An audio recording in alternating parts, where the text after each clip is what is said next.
कुछ कमरे ना खाली होकर भी कभी खाली नहीं होते। वहाँ किसी की हंसी रह जाती है, किसी की किताबें और एक माँ का इंतज़ार। कई दिनों से उसके कमरे को देखती हूँ तो लगता है चीज़ें तो यही हैं, बस उसकी आवाज़ नहीं है।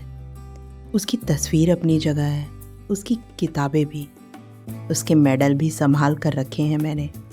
लेकिन माँ को तो इन चीज़ों से भी उसकी मौजूदगी महसूस होती रहती है। आज घर के कामों के बीच ना मन बार बार उसी एक बात पर अटक रहा था। अब मुझे अपनी बेटी को लेने जाना है। छुट्टियों में उसे घर लाने की खुशी शायद माँ के लिए किसी सफ़र की सबसे खूबसूरत वजह होती है।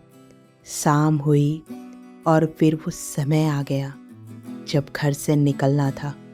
एक माँ के लिए घर से निकलना कभी सिर्फ घर से निकलना नहीं होता।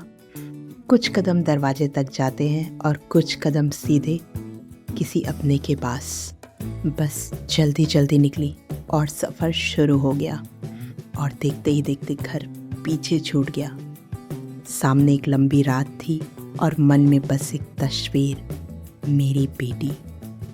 रात आगे बढ़ती रही, बस अपनी रफ्तार से चलती रही और मैं खिड़की से बाहर गुजरती हुई रोशनियों को देखती रही। रात कब ढल गई पता ही नहीं चला। बाहर का आसमान बदलने लगा था और रास्ते भी अब कुछ नए से लगने लगे थे।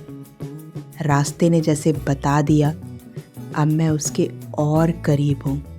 आज की यात्रा यहीं तक।